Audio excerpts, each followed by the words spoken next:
trade system and the push towards a more sustainable future. And in that regard, I want to just set the stage for the conversation we're going to have today, thinking about that connection between the trade system, centered at the World Trade Organization in Geneva, but including UNCTAD, the UN Trade and Development Group, and the International Trade Center, all three parts of this international trade system.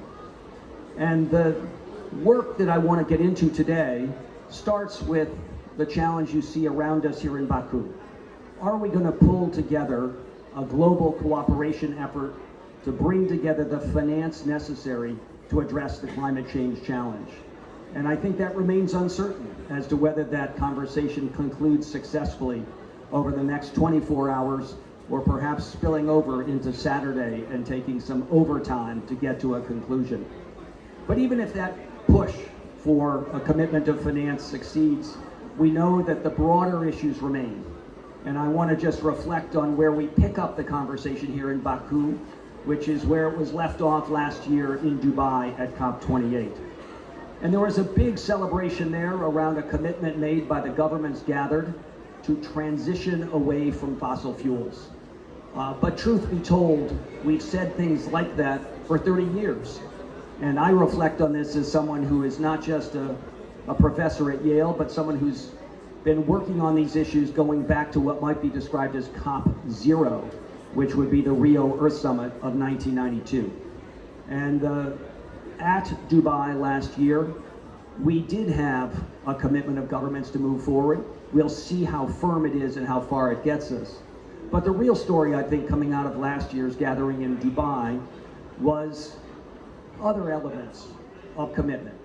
For the first time, we saw an agreement on loss and damage, creating of a fund to support those that are affected by climate change. And that conversation came together, by the way, after years of not having agreement, where there had been a push to try to get a focus on liability and holding parties legally responsible for their emissions. Instead, at Dubai, we moved away from that focus towards setting up a fund, a forward-looking fund, more like an insurance structure, to ensure that there would be resources for those parties affected. I think that creativity was important, and I hope we can bring that same spirit of innovation to bear more broadly. I think the other elements worth noting from COP28 were how many people gathered. Over 100,000 people in Dubai, signaling to me at least that the world is really waking up to the idea that there's a transition happening and we all need to figure out what part we might have in it. And in particular, the business world and the finance worlds were gathered, and I think that's worth noting. But ultimately, I believe the real story from COP28 was the global stocktake. And that global stocktake, reflecting on the nationally determined contributions of the 190-something countries that have signed on to this Framework Convention on Climate Change, suggested that emissions 30 years after we committed to address the climate change issue continue to rise, not fall. Now, there are some countries, very few in fact, that are on a trajectory toward net zero emissions by 2050, the target laid out a couple of years back in the Glasgow Climate Pact. But even the ones that have been out front, like Denmark, are no longer quite on the trajectory they need to be. And other countries that are bringing down emissions, like the United States, and pretty quickly, but they come from such a high level that they're not on track to get to net zero by 2050. And so we really do have a challenge, and I think it's the starting point for our conversation today. What are we going to do differently and better to ensure that the global response to climate change meets the moment, meets the challenge, and then does so by bringing down emissions at speed and scale? And that brings me to the focal point today, which is really to share with you some of the work of this Remaking Trade Project that I mentioned. And for those who are interested, there's background material on this project on the table under the sign at the edge of our pavilion. And you can see some of the things we've been doing with this project. Looking out across the world, we held 10 workshops over the last couple of years, looking at the intersections between trade and sustainability, trade and climate change, trade and a just transition to a clean energy future, looking at how trade might support a shift to sustainable food systems and agriculture, looking at trade and transport, particularly sustainable shipping, all of these issues designed to ask the question, how might the trade system reinforce and not undermine the global community's commitment to a sustainable future? And that, again, is a structure that I think deserves attention as perhaps one of the most critical theories of change of how we get from where we are today to a ramped up global response to climate change in particular, but to the sustainability challenges more broadly, perhaps as defined by the UN's Sustainable Development Goals. With that as background, we have three fantastic speakers here today to reflect on these issues in their own way and from their own perspective. And we're going to start with Dmitry Mariyasin, who is the Deputy Secretary of the UN Economic Council for Europe. And Dmitry brings a broad base of experience in the UN system. He's been thinking about what it takes to make governance at the global scale work, how we pull people together to work cooperatively, because even beyond climate change, the fundamental question, I think, is how do we, in a diverse world of some deep differences, bring people together to work together to ensure a sustainable future for our species and for the planet. So with that, Dmitry, over to you.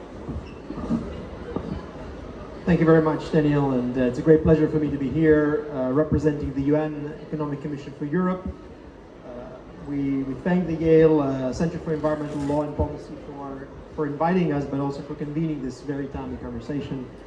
UNECE has been part of the movement because I think Remaking Trade is more a movement than just a project.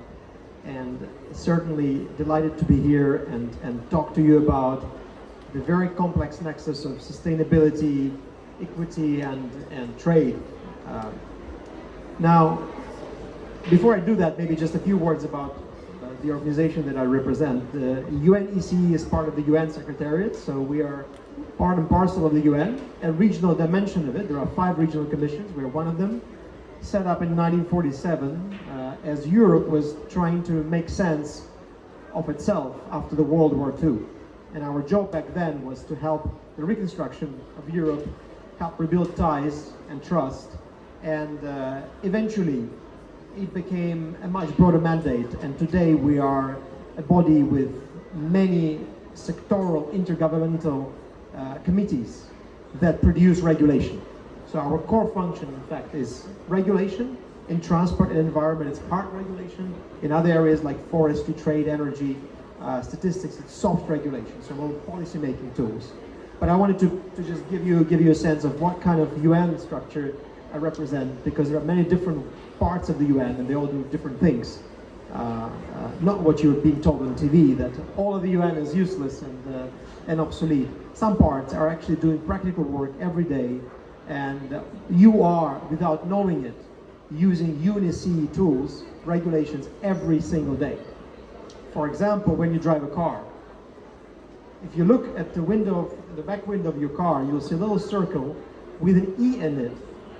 That is a UNECE standard for vehicle glasses. And hundreds of other parts of your vehicle are regulated in that way, because you don't want to find yourself in a situation when you come to one country and you don't know if your car is safe or not, because it has not been made according to a global standard. Now, I'm giving you this example, first of all, because it's in an after lunch session, and people need to try to cook on something in a conversation, but also because it points to the importance of regulation.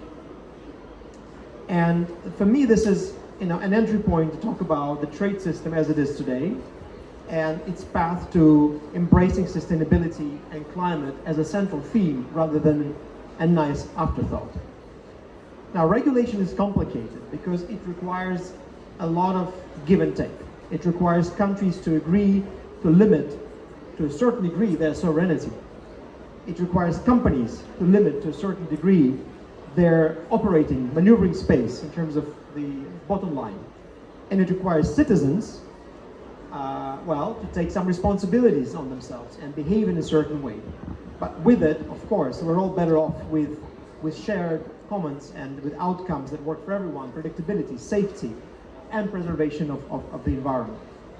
Now, trade has been a very difficult area of human activity to regulate.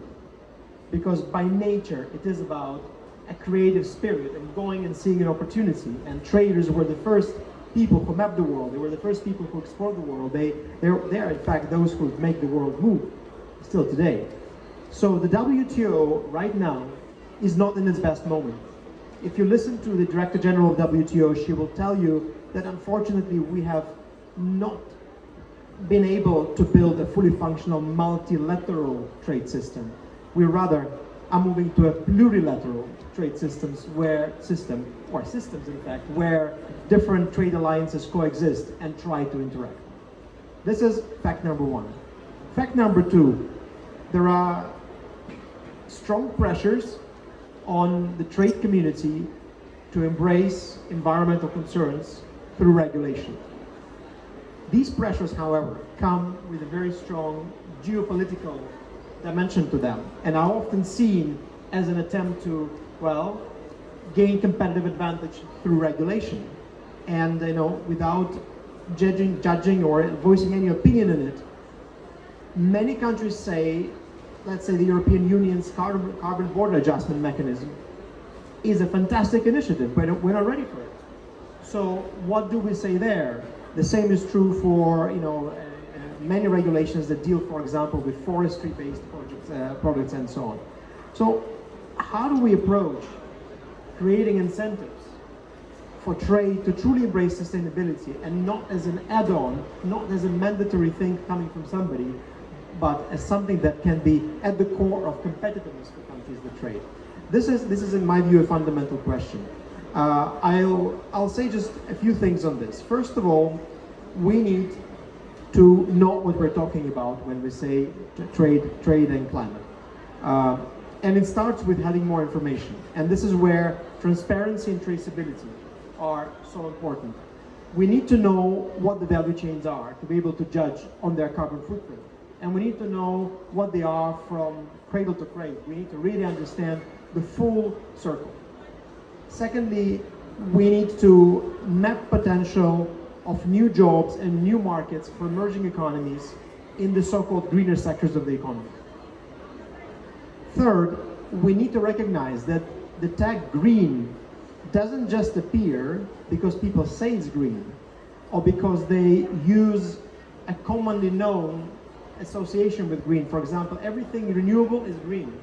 That is not exactly correct, because what you need to have is a life cycle based approach. To be able to judge whether an energy source or a product is green, you need to know the full value chain, and that brings me to the transparency point. And then finally, we need to remember that greening at the cost of social equity and sustainability, and the social pillar of sustainability, is actually not real greening. And the trade in critical minerals is the case in point, where we expect that to power the green revolution, including the green energy revolution and the batteries revolution, there will need to be a manifold increase in mining critical minerals such as lithium, but also rare earth metals and others. That will mean thousands of communities in these developed countries potentially worsening their living conditions, being subjected to severe environmental degradation. Yes, also some jobs, but are these jobs going to be decent jobs? Will people be empowered to actually take care of these businesses in a sustainable way? Will the small and artisanal miners be supported? That is going to be a critical question for a critical value chain, which is, by the way, is extremely close to security interests of countries, where social sustainability will have to go hand in hand with green. And I'll leave you with this thought, hoping to maybe come back later in the panel to share some additional insights and talk a bit more about what UNECE does. Dmitry, thank you very much. You put a lot on the table that I do want to come back to. And let's turn next to Lina Barrera, Head of Policy for Conservation International, one of the world's most important environmental non-governmental organizations, really focused on how we ensure success for both nature and humans going forward. Lina, your perspective. Thank you, Daniel. Thank you, everybody, for being here. So, as Daniel mentioned, I work for Conservation International. We are a non-profit organization with offices in about 30 countries and impact in about 100 countries. Our focus is on creating balance between nature and humans. and we're very focused on conserving biodiversity, sustainable management and restoration as a pathway to that sustainable development, that sustainable relationship. We have three major objectives. The first one is about nature and climate. Nature is actually about 30% of the climate solution, but it only receives about 3% of the funding. We also have an aim to double ocean conservation and to expand nature-positive economies. So with all of that in mind, we've begun to look at many of the underlying economic drivers for the loss of biodiversity in nature. One of those, as identified by the Remaking Trade Project and the Belarus framework, is subsidies. Environmentally harmful subsidies that are actually creating incentives for the destruction of nature. So if you think about this, this is like, you know, if you have a bathtub and you're sort of dripping some water into it, and this is the investment we're making into nature. But at the same time, you've got the drain completely open. And so all of the water is just flowing out. And so we're never going to actually achieve what we want in terms of sustainability if we're basically eroding the foundation of nature. So right now, what we have is about $500 billion per year in environmentally harmful subsidies just in the forestry sector.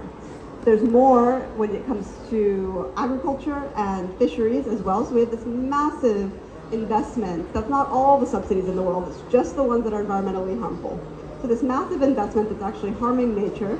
At the same time, we have a financing gap for nature of $700 billion per year, right? So what you actually see is that if we want to sort of conserve nature, restore it, and really get to a sustainable place with nature, we need about $700 billion per year. 500 billion of that is we can achieve just by reforming subsidies.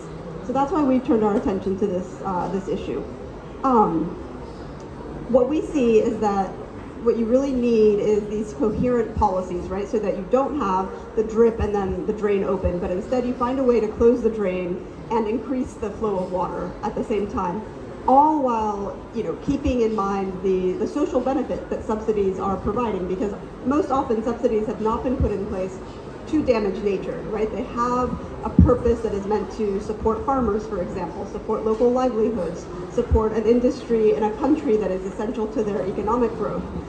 But there are better ways to do this, and that's what we're trying to look at. So the reason we think that there hasn't been enough reform in the subsidy space is that, one, it's very politically sensitive because, as I mentioned, there's a social benefit. People are used to it, right? So as soon as you say subsidy reform, countries tend to hear revolt, revolution, right? No government wants that. It's very bad for being reelected. So that's the first major barrier. The next is that there's very limited financial support for taking on the reform of environmentally harmful subsidies. Again, probably because most governments are very frightened by the idea of subsidy reform. And finally, there are very few replicable models, which probably comes back to the fact that there's no money to being invested in these efforts. So what we're trying to do is, really as a complement to looking at the international system, is looking at national and even sub-national level subsidy reform. The reason we're approaching it that way is that we think it's simpler, right? We have a better chance of success if you're working on a smaller scale. And we think we really need that so that you can start to create momentum and show that it is in fact possible to do subsidy reform that gets you to win-win situations, right? Where you're maintaining the social benefit, you have the private sector involved and talking about what the different options are. You've got the local communities involved, and you're bringing the government along because you're showing them that this is possible and has an economic benefit for them. And they're not gonna just be kicked out of office, immediately. So what we've done, we're just launching an initiative that we're calling, to accelerate rapid transition of subsidies and incentives. And it has three components to it. The first is a grant-making mechanism to start getting funding out the door to different efforts for subsidy reform.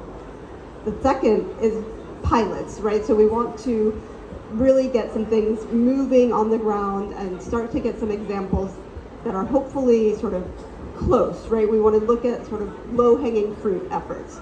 And things like that, one of the examples we're looking at is in Brazil. It's a subsidy in the form of a tax credit for rural farmers. What we found is that actually the way this tax credit is structured, it's driving a lot of deforestation while it's supporting agriculture. And we think that it's actually quite possible to change the criteria for the tax credit and then be working with the farmers that are driving the the deforestation through their agricultural practices to change that, so that again they can still receive the credit, but at the same time they are not deforesting any longer. And the third is momentum at a large scale, right? So we think if you've got some good examples, you've got some work moving, and then you've got major voices, right? Some champion governments, some champion private sector companies who are saying, you know what, we know this system isn't quite working. We might be dependent on some of these things, but we're willing to look at changes so that we can, contribute to the larger good, basically, and the long-term sustainability, because for most governments, for most companies, for all of us really, we're dependent on nature as the foundation of everything, of our well-being, of our economies, and so we can only keep eroding it for so long, and that's starting to become more obvious to people. I'll leave it there. Lina, thank you very much, and thank you for highlighting the fundamental irony of the gathering here, seeking to get cooperation on a couple of $100 billion worth of resources to address climate change, and yet many multiples of that are being spent on subsidies, and we seem unable to move beyond that status quo. So I'm excited to hear that Conservation International is going to beat this drum and see if it can't start a parade for change. Let's turn to our final speaker, and Yasmin Ismail comes from TESS, which is a Geneva-based think tank that works at the interface of trade and sustainability. Yasmin. Thank you so much, Dan. It's a pleasure to be here speaking at one of the events of the Global Remaking Project. Again, you've put together a stellar group of experts throughout the workshops, and really congratulations on the Villar framework. And as you said, I work for TESS, the Forum on Trade, Environment and SDGs. It's based in Geneva, in the Geneva Graduate Institute. We're basically like few meters from the World Trade Organization and UN organizations. And our role is really to support dialogue on issues at the nexus of trade and environment and sustainable development among not only trade policy makers, negotiators in Geneva, but also with other stakeholders, and galvanize for what Dan has been saying. We're recognizing that there's a transition happening. So I'm gonna speak about, based on the Villar framework and one of the reform agenda that is putting forward by the Villar framework, based on our interactions with the WTO and following up closely the discussions in there, I'm gonna give a rather more rosy, not so rosy, like cautiously, let's say optimistic vision of what's going on in the WTO now, and let's say more practical as well, given the difficulties that, of course, the whole world is also facing. So I'm going to focus on giving you some overview of what's going on now in the WTO and what can we consider perhaps a trade and climate agenda within the WTO that is being forged, and where international cooperation and our support can perhaps help achieving some outcomes in the ministerial conference, which is expected in 2026. So first of all, on climate and trade, we see momentum is being demonstrated by growing number of WTO members submitting proposals on trade-related climate measures.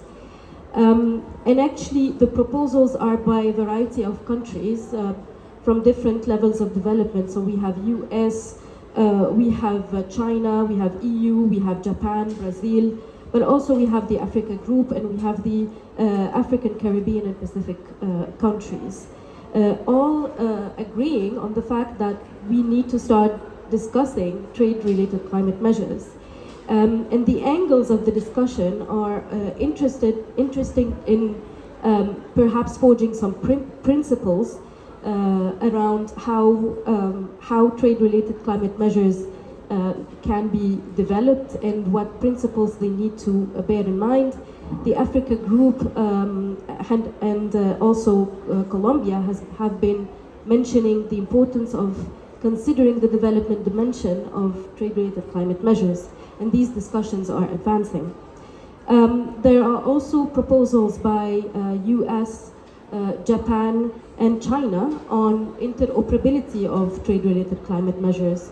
And these are also like being faced with some welcome by a wide range of countries, and perhaps discussions will be intensified in the next year, hoping to have perhaps an outcome by MC14. And the outcome can really be, I mean, we're not envisaging that significant or that a reform of the rules of the WTO will take place, but also the outcome can be in a form of a soft law, like guidelines for this interoperability, which can form a minimum of understanding around what are these measures and what kind of principles they can follow, and how can we ensure that we have a minimum of understanding around how to measure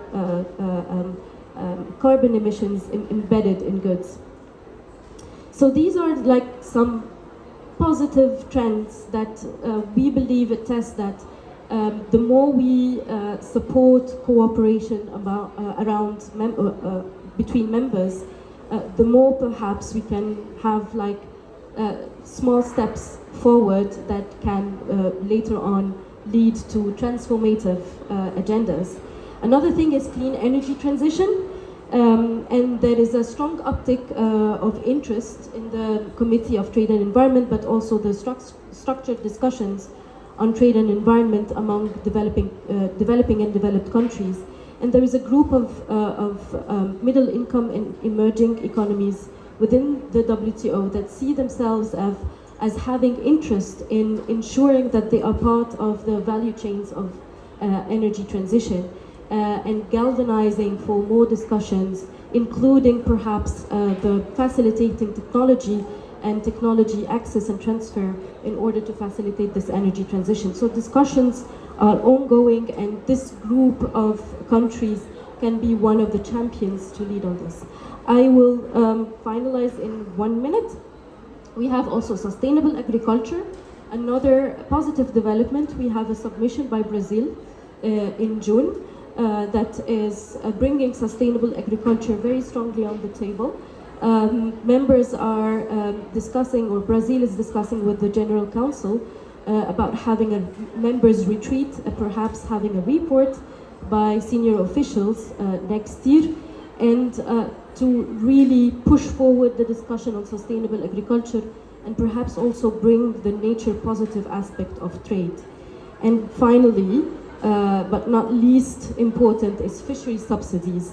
We all agree that the WTO has finalized a historic agreement, but there is more work that needs to be done. And I think this is the #1 priority of the WTO towards MC14, is to finalize the second wave of the fisheries agreement. Thank you all so much. Yasmin, thank you very much. You have highlighted a number of areas where people are getting together, are cooperating. And again, for those who are interested, this DLR framework for a sustainable trade system is out and being shared. There are copies of the policymakers' summary on the side table for anyone who wants to pick one up. And I do think it signals that there are ideas about how to cooperate across this agenda, but I can't help but raise the elephant in the room, which is that there are forces of division operating at the same time. And it does seem like a particularly challenging moment to pull people together. And yet, that is what we need. If you reflect on the history of our species on this planet, we have done so much better when we have cooperated.